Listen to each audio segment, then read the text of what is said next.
Praise the Lord. ഈ വീഡിയോയിൽ യേശുക്രിസ്തുവിൻ്റെ ശിഷ്യന്മാർ ആരൊക്കെയാണെന്നാണ് പറയാൻ പോകുന്നത്. വീഡിയോയിലേക്ക് എല്ലാവർക്കും സ്വാഗതം. ഈ വീഡിയോ അവസാനം വരെ കാണാൻ ശ്രമിക്കുക.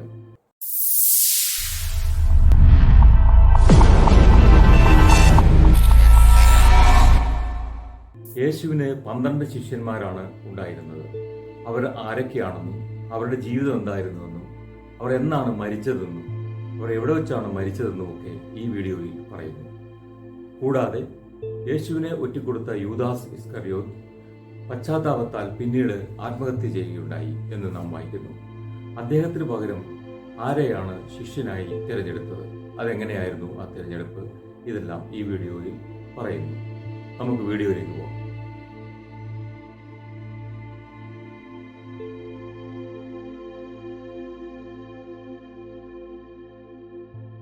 പത്രോസ്, ശീമോൻ പത്രോസ് എന്നും അറിയപ്പെടുന്ന അദ്ദേഹം യേശുക്രിസ്തുവിൻ്റെ 12 ശിഷ്യന്മാരിൽ ഒരാളായിരുന്നു. ആദ്യകാല ക്രിസ്ത്യൻ സഭയിലെ ഏറ്റവും പ്രധാനപ്പെട്ട വ്യക്തികളിൽ ഒരാളായി പരിഗണിക്കപ്പെടുന്ന പത്രോസ് യേശുവിൻ്റെ ഏറ്റവും അടുത്ത ശിഷ്യന്മാരിൽ ഒരാളായും അറിയപ്പെടുന്നു. ഗലീല കടലിൻ്റെ തീരത്തുള്ള ബത്സൈദ പട്ടണത്തിൽ നിന്നുള്ള ഒരു മത്സ്യത്തൊഴിലാളിയായിരുന്നു പത്രോസ്.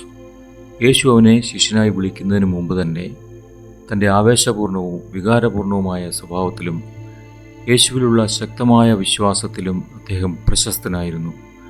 സുവിശേഷ സന്ദേശം പരത്തുന്നതിലും അത്ഭുതങ്ങൾ നടത്തുന്നതിലും ആദ്യകാല സഭയെ നയിച്ചതിലും പത്രോസ് സുപ്രസിദ്ധനാണ്. യേശു തൻ്റെ സഭയെ പണിത പാറ എന്ന് വിളിച്ചിരുന്ന പത്രോസ് റോമൻ കത്തോലിക്ക സഭയുടെ പ്രഥമ പാപ്പയായി കണക്കാക്കപ്പെടുന്നു. റോമൻ ചക്രവർത്തിയായ നീറോയുടെ ഭരണകാലത്ത് റോമിൽ പത്രോസ് രക്തസാക്ഷിയായി. പാരമ്പര്യപ്രകാരമെന്ന് പറഞ്ഞാൽ യേശുവിനെ പോലെ തന്നെ ക്രൂശിക്കപ്പെടാൻ അർഹനല്ലെന്ന് കരുതിയതിനാൽ അദ്ദേഹത്തെ തലകീഴായി ക്രൂശിച്ചു. ക്രിസ്തുമതത്തിൻ്റെ ചരിത്രത്തിൽ ഏറ്റവും ആദരിക്കപ്പെടുകയും ബഹുമാനിക്കപ്പെടുകയും ചെയ്യുന്ന വ്യക്തികളിലൊരാളായ പത്രോസ് ആദ്യകാല സഭയിലേക്ക് നൽകിയ സംഭാവനകളും യേശുവിലുള്ള അടങ്ങാത്ത വിശ്വാസവും കൊണ്ടും ഇന്നുവരെ സ്മരിക്കപ്പെടുന്നു. ബൈബിളിൽ 162 തവണ പത്രോസിനെ കുറിച്ച് പരാമർശിച്ചിരിക്കുന്നു. AD 64 പത്രോസ് മരിച്ചത്. റോമിൽ വച്ചായിരുന്നു അന്ത്യം. പത്രോസ് എന്ന പേരിൻ്റെ അർത്ഥം പാറ എന്നാണ്.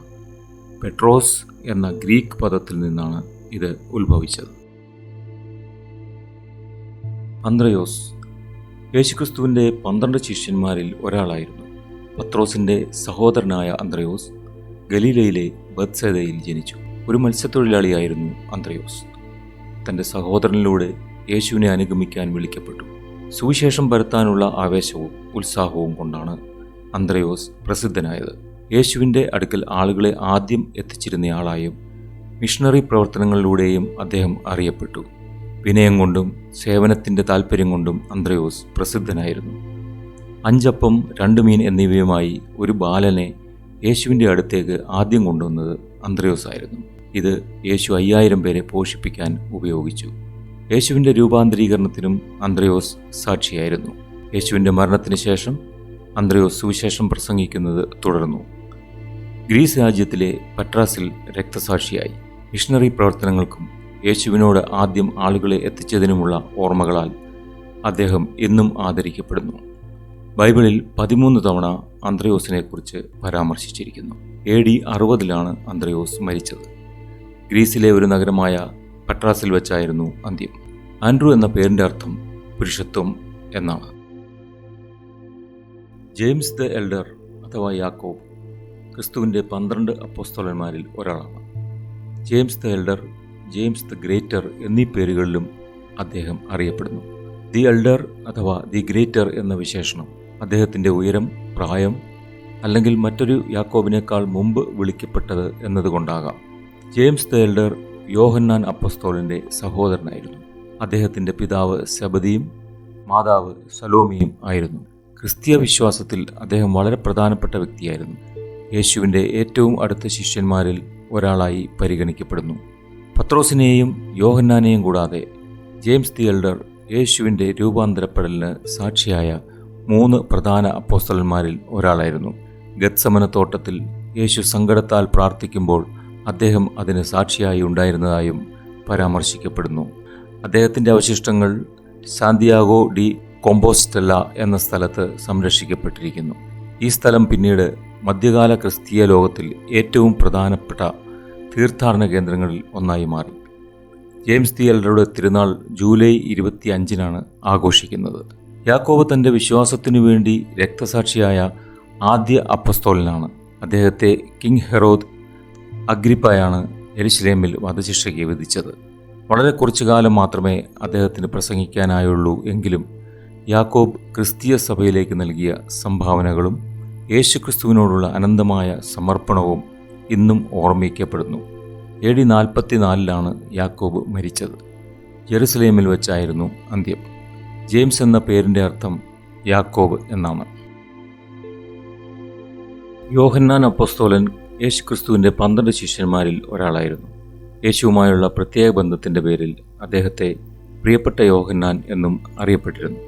യോഹന്നാൻ സെബദിയുടെ മകനും അപ്പോസ്തലനായിരുന്ന യാക്കോബിൻ്റെ സഹോദരനുമായിരുന്നു. ഗലീല കടലിൻ്റെ സമീപത്തുള്ള ബെത്സൈദ ഗ്രാമത്തിൽ അദ്ദേഹം ജനിച്ചു. യോഹന്നാൻ്റെ സുവിശേഷം പുതിയ നിയമത്തിലെ 4 സുവിശേഷങ്ങളിൽ ഒന്നായതിനാൽ അദ്ദേഹം ഏറ്റവും പ്രസിദ്ധനാണ്. കൂടാതെ 1 യോഹന്നാൻ, 2 യോഹന്നാൻ, 3 യോഹന്നാൻ എന്ന പേരിൽ അറിയപ്പെടുന്ന കത്തുകളും വെളിപ്പാട് പുസ്തകവും അദ്ദേഹം എഴുതിയതായി വിശ്വസിക്കപ്പെടുന്നു. ഈ രചനകളിൽ ദൈവത്തിൻ്റെ സ്നേഹവും ദൈവത്തിൻ്റെ കൽപ്പനകൾ അനുസരിക്കാനുള്ള പ്രാധാന്യവും അദ്ദേഹം ഊന്നിപ്പറയുന്നു. യേശുവിൻ്റെ ജീവിതത്തിലെ നിരവധി പ്രധാന സംഭവങ്ങളടക്കം അവസാന അത്താഴത്തിലും ഗത്സമനയിൽ യേശുവിൻ്റെ അറസ്റ്റും ക്രൂശീകരണവും യോഹന്നാൻ്റെ സാന്നിധ്യത്തിൽ നടന്നു. രൂപാന്തരപ്പെടലിന് സാക്ഷികളായ 3 അപ്പോസ്തലന്മാരിൽ ഒരാളായും യോഹന്നാൻ സാക്ഷിയായിരുന്നതിനാൽ ഈ സംഭവത്തിലും അദ്ദേഹത്തിന് ഒരു പ്രധാന സ്ഥാനം ഉണ്ടായിരുന്നു. യേശുവിൻ്റെ മരണത്തിന് ശേഷം യോഹന്നാൻ ആദ്യ ക്രിസ്ത്യൻ സഭയിലെ ഒരു നേതാവായി മാറി. ദീർഘകാലം ജീവിച്ചിരുന്നുവെന്ന് കരുതപ്പെടുന്നു. രക്തസാക്ഷിത്വം വരിക്കാത്ത ഒരേയൊരു അപ്പോസ്തലൻ യോഹന്നാൻ മാത്രമാണ്. അദ്ദേഹത്തെ പത്മോസ് ദ്വീപിലേക്ക് നാടുകടത്തി. അവിടെ വച്ചാണ് അദ്ദേഹത്തിന് വെളിപ്പാടിൻ്റെ പുസ്തകം എന്നറിയപ്പെടുന്ന ദർശനങ്ങൾ ലഭിച്ചത്. യേശുവോടുള്ള ഭക്തിയും ആദ്യകാല സഭയിലെ ഒരു എഴുത്തുകാരനും നേതാവുമായി നിന്നതുമൂലം യോഹന്നാൻ ഇന്നും സ്മരിക്കപ്പെടുന്നു. കുരിശിലെ യേശുവിൻ്റെ മരണം സാക്ഷ്യപ്പെടുത്തിയതിൻ്റെ പ്രതീകമായ കിടാവുമായുള്ള ഒരു പാനപാത്രം കയ്യിൽ പിടിച്ച് ആർട്ടുകളിൽ യോഹന്നാനെ ചിത്രീകരിക്കാറുണ്ട്. AD 100 യോഹന്നാൻ മരിച്ചത്. എഫെസോസിൽ വെച്ചായിരുന്നു അന്ത്യം. ജോൺ എന്ന പേരിൻ്റെ അർത്ഥം ദൈവം കരുണാമയനാണ് എന്നാണ്. ഫിലിപ്പോസ് യേശുവിൻ്റെ 12 ശിഷ്യന്മാരിൽ ഒരാളായിരുന്നു. യേശുവിൻ്റെ ഇന്നർ സർക്കിളിലുള്ള ഒരു ഭാഗമായിരിക്കുവാനായി അദ്ദേഹത്തെ തിരഞ്ഞെടുത്തു. മത്തായി, മർക്കോസ്, ലൂക്കോസ്, യോഹന്നാൻ സുവിശേഷങ്ങളിലും അപ്പോസ്തല പ്രവൃത്തികളുടെ പുസ്തകത്തിലും ഫിലിപ്പോസിനെ കുറിച്ച് പരാമർശിക്കപ്പെടുന്നു. അപ്പോസ്തല പ്രവൃത്തികൾ 8 പറയുന്ന എത്യോപ്യനുമായി ഫിലിപ്പോസിൻ്റെ കൂടിക്കാഴ്ചയിലൂടെ അദ്ദേഹം ഏറ്റവും കൂടുതൽ അറിയപ്പെടുന്നു. ഒരു ദൂതൻ്റെ നിർദ്ദേശപ്രകാരം ഫിലിപ്പോസ് എത്യോപ്യനുമായി സുവിശേഷം പങ്കിടാനായി പോയി. ഈ കൂടിക്കാഴ്ചയ്ക്ക് ശേഷം പരിശുദ്ധാത്മാവിനാൽ ഫിലിപ്പോസ് അസ്തോദിലേക്ക് കൊണ്ടുപോകപ്പെട്ടു. അവിടെ അദ്ദേഹം സുവിശേഷം പ്രസംഗിക്കുന്നത് തുടരുകയും ചെയ്തു. ഫിലിപ്പോസിൻ്റെ ജനനസ്ഥലമോ മരണത്തിൻ്റെ വിശദാംശങ്ങളോ വ്യക്തമല്ല. എന്നാൽ ആധുനിക ടർക്കിയിലുള്ള ഹിയറാപോലിസിൽ അദ്ദേഹം രക്തസാക്ഷിയായിരുന്നുവെന്നാണ് പറയപ്പെടുന്നത്. AD 80 ഫിലിപ്പോസ് മരിച്ചത്. തുർക്കിയിലെ ഹിയറാപോലിസിൽ വെച്ചായിരുന്നു അന്ത്യം. ഫിലിപ്പ് എന്ന പേരിൻ്റെ അർത്ഥം കുതിരപ്രേമി എന്നാണ്.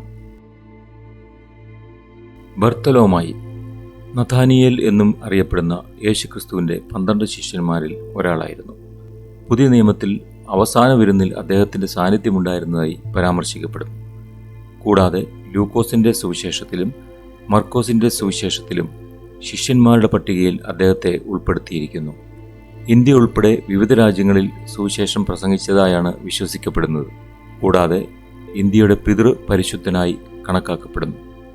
ബർത്തലോമയുടെ ജീവിതത്തെയും സുവിശേഷ പ്രവർത്തനങ്ങളെയും കുറിച്ച് കൂടുതൽ അറിയില്ലെങ്കിലും സുവിശേഷ സന്ദേശം പ്രചരിപ്പിക്കാനുള്ള അദ്ദേഹത്തിൻ്റെ സമർപ്പണവും യേശുക്രിസ്തുവിലുള്ള അചഞ്ചലമായ വിശ്വാസവും കൊണ്ട് അദ്ദേഹം ഓർമ്മിക്കപ്പെടുന്നു. AD 68 ബർത്തലോമായി മരിച്ചത്. അർമേനിയയിൽ വെച്ചായിരുന്നു അന്ത്യം. ബർത്തലോമിയോ എന്ന പേരിൻ്റെ അർത്ഥം ദൈവത്തിൻ്റെ സമ്മാനം എന്നാണ്. തോമസ് അപ്പസ്തോലൻ സന്തഹി തോമാസ് എന്നും അറിയപ്പെടുന്നു. അദ്ദേഹം യേശുക്രിസ്തുവിൻ്റെ 12 ശിഷ്യന്മാരിൽ ഒരാളായിരുന്നു. യേശു ഉയർത്തെഴുന്നേറ്റതിൽ സംശയിച്ചിരുന്നതിനാൽ തൻ്റെ കണ്ണുകൊണ്ട് കണ്ടതിന് ശേഷം മാത്രമേ വിശ്വസിക്കൂ എന്ന് പറഞ്ഞ പ്രശസ്ത ശിഷ്യനാണ്. പിന്നീട് യേശുവിൻ്റെ വ്രണങ്ങൾ തൊട്ടുകണ്ട ശേഷം അദ്ദേഹം എൻ്റെ കർത്താവും എൻ്റെ ദൈവവും ആയുള്ളോവേ എന്ന് പറഞ്ഞു. യോഹന്നാൻ 20:28. ഇന്ത്യയിലെ ക്രിസ്തുമത പ്രചരണത്തിന് അദ്ദേഹം വലിയ സംഭാവനകൾ നൽകിയതിനാൽ ഇന്ത്യയുടെ പരിപാലകനായ പരിശുദ്ധനായി തോമസിനെ കണക്കാക്കപ്പെടുന്നു. ശക്തമായ വിശ്വാസം, മിഷണറി പ്രവർത്തനം, യേശുവിനായി നൽകിയ ത്യാഗം എന്നിവയ്ക്കായി അദ്ദേഹം സ്മരിക്കപ്പെടുന്നു. തോമസ് ധീരനും ആഴത്തിലുള്ള ചോദ്യങ്ങൾ ചോദിക്കുന്ന ശിഷ്യനുമായിരുന്നു. AD 52 അദ്ദേഹം ഇന്ത്യയിലെത്തി. കേരളത്തിൽ ക്രിസ്തുമതം പ്രചരിപ്പിച്ചു. കേരളത്തിൽ 7 ക്രിസ്ത്യൻ സഭകൾ സ്ഥാപിച്ചതായി വിശ്വസിക്കുന്നു. AD 72 തോമസ് മരിച്ചത്. ഇന്ത്യയിൽ ചെന്നൈയിലുള്ള മൈലാപ്പൂരിൽ വച്ചായിരുന്നു അന്ത്യം. അദ്ദേഹത്തിൻ്റെ കല്ലറ ചെന്നൈയിലുള്ള സാന്തോംപള്ളി എന്ന സ്ഥലത്താണെന്ന് കരുതപ്പെടുന്നു. തോമസ് എന്ന പേരിൻ്റെ അർത്ഥം ഇരട്ട എന്നാണ്. മത്തായി ലേവി എന്നറിയപ്പെടുന്ന നികുതി ചുമത്തുന്ന ഉദ്യോഗസ്ഥനായിരുന്നു. യേശുക്രിസ്തുവിൻ്റെ 12 ശിഷ്യന്മാരിൽ ഒരാളായിരുന്നു. പുതിയ നിയമത്തിലെ 4 സുവിശേഷങ്ങളിൽ ഒന്നായ മത്തായിയുടെ സുവിശേഷം എഴുതിയതിലൂടെയാണ് അദ്ദേഹം കൂടുതൽ അറിയപ്പെടുന്നത്. മത്തായിയുടെ സുവിശേഷം യേശുക്രിസ്തുവിൻ്റെ ജീവിതവും ഉപദേശങ്ങളും അത്ഭുതങ്ങളും വിവരിക്കുന്ന ഒരു കഥാഖ്യാനമാണ്. ഇത് യഹൂദ സമൂഹത്തിനു വേണ്ടി എഴുതിയതായി വിശ്വസിക്കപ്പെടുന്നു. ശിഷ്യനാകുന്നതിന് മുമ്പ് മത്തായി ഒരു നികുതി ഉദ്യോഗസ്ഥനായിരുന്നു. ഇത് യഹൂദരാൽ വെറുക്കപ്പെടുന്ന ഒരു തൊഴിലായിരുന്നു. എന്നിരുന്നാലും യേശു അദ്ദേഹത്തെ തൻ്റെ ശിഷ്യനാകാൻ വിളിച്ചു. പിന്നീട് അദ്ദേഹം 12 അപ്പോസ്തലന്മാരിൽ ഒരാളായി മാറി. മത്തായിയെ ചുമലിലൊരു പണക്കുപ്പായവുമായി ചിത്രീകരിക്കാറുണ്ട്. ഇത് അദ്ദേഹത്തിൻ്റെ മുൻ തൊഴിൽ സംബന്ധിച്ച ഒരു പ്രതീകമാണെന്ന് കണക്കാക്കപ്പെടുന്നു. മത്തായിയുടെ ജീവിതത്തെയും മരണത്തെയും കുറിച്ച് കൂടുതൽ വിവരങ്ങൾ അറിയില്ല എങ്കിലും ക്രിസ്ത്യൻ ഗ്രന്ഥങ്ങളിൽ മത്തായിയുടെ സുവിശേഷം സുപ്രധാനമായ ഭാഗമായി തുടരുന്നു. AD 74 മത്തായി മരിച്ചത് എന്ന് കരുതപ്പെടുന്നു. എത്യോപ്യയിൽ വെച്ചായിരുന്നു അന്ത്യം.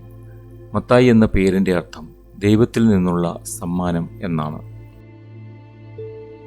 അൽഫയുടെ മകനും തദ്ദായസിൻ്റെ സഹോദരനുമായിരുന്ന യാക്കോബ്, യാക്കോബ് ദി ലെസ് എന്നും യാക്കോബ് ദി ജസ്റ്റ് എന്നും അറിയപ്പെടുന്നു.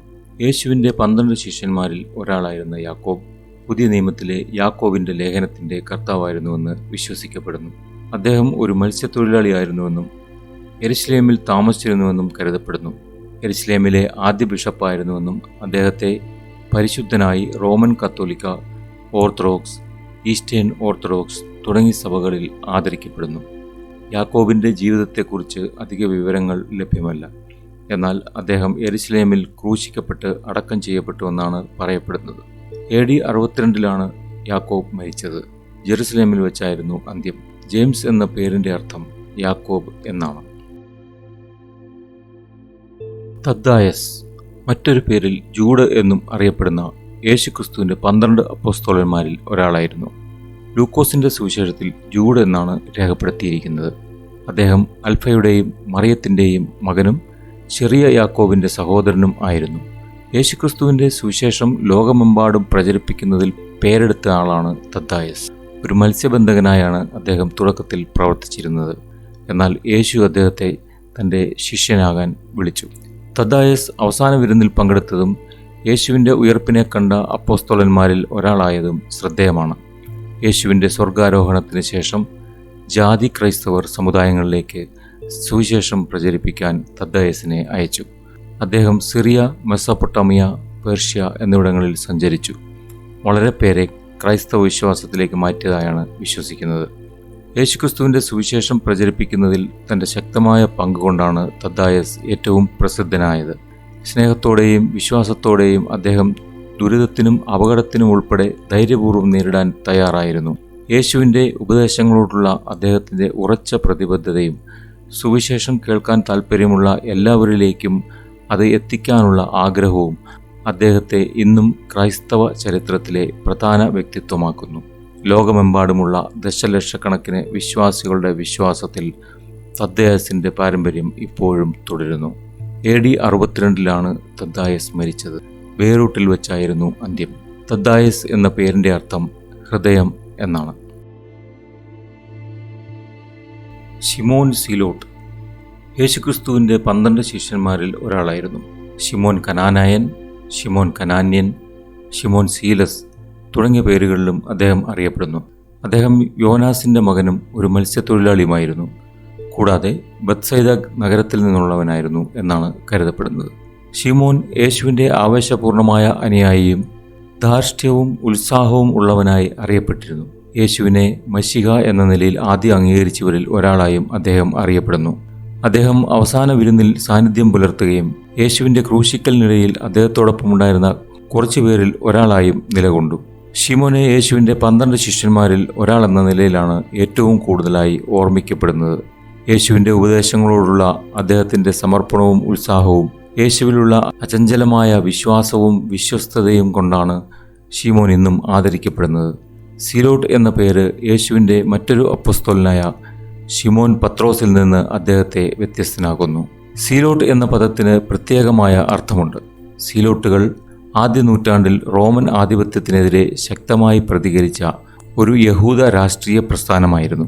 അവർ യഹൂദന്മാരുടെ നിയമങ്ങളും ആചാരങ്ങളും പാലിക്കുന്നതിൽ കടുത്ത ആഗ്രഹം പുലർത്തുകയും ചിലപ്പോൾ റോമൻ അധികാരത്തെ പ്രതിരോധിക്കാൻ ഉഗ്രമായ നടപടികൾ സ്വീകരിക്കുകയും ചെയ്തിരുന്നു. ശിമോനെ ശിമോൻ സിലോട്ട് എന്ന് വിളിച്ചതിലൂടെ അദ്ദേഹം യേശുവിനെ അനുഗമിക്കുന്നതിന് മുമ്പ് ഈ പ്രസ്ഥാനവുമായി ബന്ധപ്പെട്ടിരിക്കാമെന്നോ അതിനോട് സാമ്യമുള്ള കടുത്ത മതവിശ്വാസികൾ ഒരാളായിരിക്കാമെന്നോ സൂചിപ്പിക്കുന്നു. AD 107 ശിമോൻ മരിച്ചത്. യോർദാനിലെ പെല്ലയിൽ വെച്ചായിരുന്നു അന്ത്യം. ശിമോൻ എന്ന പേരിൻ്റെ അർത്ഥം ദൈവം കേട്ടു എന്നാണ്. യൂദാസ് ഇസ്കറിയോത്ത് യേശു തൻ്റെ ഏറ്റവും അടുത്ത അനുയായികളായി തിരഞ്ഞെടുത്ത 12 ശിഷ്യന്മാരിൽ ഒരാളായിരുന്നു. യേശുവിനെ മതനേതൃത്വത്തിന് കൈമാറുകയും അദ്ദേഹത്തെ അറസ്റ്റ് ചെയ്ത് ക്രൂശിക്കലിലേക്ക് നയിച്ചതിന് കാരണം ഈ യൂദാസാണ്. യൂദാസിനെ വഞ്ചകന്റെയും ദ്രോഹത്തിൻ്റെയും പ്രതീകമായാണ് കണക്കാക്കപ്പെടുന്നത്. പുതിയ നിയമം അനുസരിച്ച് യൂദാസ് കെറിയോത്ത് നഗരത്തിൽ നിന്നുള്ള ആളായിരുന്നതായി വിശ്വസിക്കപ്പെടുന്നു. കൂടാതെ അപ്പോസ്തലന്മാരുടെ ട്രഷറർ കൂടിയായിരുന്നു. എന്നാൽ യേശുവിൻ്റെ ഉപദേശങ്ങളും പ്രവർത്തനങ്ങളും കൊണ്ടുള്ള അസന്തോഷം യൂദാസിനുണ്ടായതോടെ 30 വെള്ളിക്കാശിൻ്റെ ഇടപാടിലൂടെ യേശുവിനെ വഞ്ചിക്കാൻ അദ്ദേഹം സമ്മതിച്ചു. ഗത്സമനയിലെ തോട്ടത്തിൽ മതനേതൃത്വത്തെ യേശുവിൻ്റെ അടുത്തേക്ക് നയിച്ച ശേഷം യേശുവിനെ അറസ്റ്റ് ചെയ്തു റോമൻ ഗവർണർ പൊന്തിയോസ് പീലാത്തോസിൻ്റെ മുമ്പിൽ ഹാജരാക്കി. യേശുവിൻ്റെ മരണത്തിന് ശേഷം കുറ്റബോധം മൂലം കടുത്ത മാനസിക പ്രയാസത്തോടെ യൂദാസ് 30 വെള്ളി നാണയങ്ങൾ മതനേതൃത്വത്തിന് മടക്കി കൊടുത്തു. അതിനുശേഷം പുതിയ നിയമത്തിലെ മത്തായിയുടെ സുവിശേഷത്തിൽ പറയുന്നത് പോലെ അദ്ദേഹം പുറത്തുപോയി തൻ്റെ ജീവൻ അവസാനിപ്പിച്ചു. യൂദാസ് ഇസ്കറിയോത്ത് ദ്രോഹത്തിൻ്റെയും ദുഷ്ടതയുടെയും പ്രതീകമായി അറിയപ്പെടുന്നു. കലാലേഖനങ്ങളിലും സാഹിത്യത്തിലും ഈ പ്രതീകമായി ചിത്രീകരിക്കപ്പെടുന്നു. എങ്കിലും ചില വൈദിക പണ്ഡിതർ അദ്ദേഹത്തിൻ്റെ പ്രവൃത്തികൾ ദൈവത്തിൻ്റെ ഉദ്ധാരണ പദ്ധതിയുടെ ഭാഗമായിരുന്നു എന്ന് ചർച്ച ചെയ്യുകയും യേശുവിൻ്റെ മരണത്തിൻ്റെയും ഉയർത്തെഴുന്നേൽപ്പിൻ്റെയും വഴി മനുഷ്യരാശിക്ക് മോക്ഷം നൽകാനുള്ള ദൈവത്തിൻ്റെ പദ്ധതിയുടെ ഭാഗമായിരുന്നതായി നിർദ്ദേശിക്കുകയും ചെയ്യുന്നു. AD 30 യൂദാസ് മരിച്ചത്. ജെറുസലേമിൽ വെച്ചായിരുന്നു അന്ത്യം. യൂദാസ് എന്ന പേരിൻ്റെ അർത്ഥം പ്രശംസിച്ചു എന്നാണ്. മത്തിയാസ് യേശുവിൻ്റെ അപ്പോസ്തലന്മാരിൽ ഒരാളായിരുന്നു. യൂദാസ് ഇസ്കറിയോത്ത് യേശുവിനെ വഞ്ചിച്ച് ആത്മഹത്യ ചെയ്തതിന് ശേഷം 12 അപ്പോസ്തലന്മാരിൽ ഒരാളായി യൂദാസ് ഇസ്കറിയോത്തിൻ്റെ പകരക്കാരനായി ചീട്ടെടുപ്പിലൂടെ മത്തിയാസ് തിരഞ്ഞെടുക്കപ്പെട്ടു. യുസ്തോസ് എന്ന് മറുപേരുള്ള ബർശബ എന്ന യോസേഫ്, മത്തിയാസ് എന്നീ 2 പേരിൽ നിന്നാണ് തെരഞ്ഞെടുപ്പ് നടന്നത്. ബൈബിളിലെ അപ്പസ്തോല പ്രവൃത്തികളിലെ 1-ാം അധ്യായം 23 മുതൽ 26 വരെയുള്ള വചനപ്രകാരം പ്രാർത്ഥനയുടെയും ചീട്ടെടുപ്പിൻ്റെയും വഴി മത്തിയാസിനെ തിരഞ്ഞെടുത്തു. എല്ലാ തീരുമാനവും ദൈവത്തിൻ്റെ നിർദ്ദേശപ്രകാരം നടക്കുവാൻ ഇടയായി. അങ്ങനെ മത്തിയാസ് 12 അപ്പോസ്തലന്മാരിൽ ഒരാളായി. അദ്ദേഹം പ്രാരംഭ ക്രൈസ്തവരിൽ ഒരാളായിരുന്നുവെന്ന് കരുതപ്പെടുന്നു. കൂടാതെ പ്രാചീന ക്രൈസ്തവ രചനകളിൽ മത്തിയാസിനെക്കുറിച്ചുള്ള കുറിപ്പുകൾ കാണപ്പെടുന്നു. എന്നാൽ അദ്ദേഹത്തെക്കുറിച്ചുള്ള കൂടുതൽ വിവരങ്ങൾ ലഭ്യമല്ല. മത്തിയാസ് സുവിശേഷം പ്രസംഗിച്ചുവെന്നും തൻ്റെ വിശ്വാസത്തിനു വേണ്ടി രക്തസാക്ഷിയായതായും വിശ്വസിക്കപ്പെടുന്നു. AD 80 മത്തിയാസ് മരിച്ചത്. ജെറുസലേമിൽ വെച്ചായിരുന്നു അന്ത്യം. മത്തിയാസ് എന്ന പേരിൻ്റെ അർത്ഥം ദൈവത്തിൻ്റെ സമ്മാനം എന്നാണ്. വീഡിയോ ഇഷ്ടപ്പെട്ടെങ്കിൽ ലൈക്ക് ചെയ്യാനും ഷെയർ ചെയ്യാനും മറക്കരുത്. കൂടാതെ ചാനൽ സബ്സ്ക്രൈബ് ചെയ്യുക. Thank you.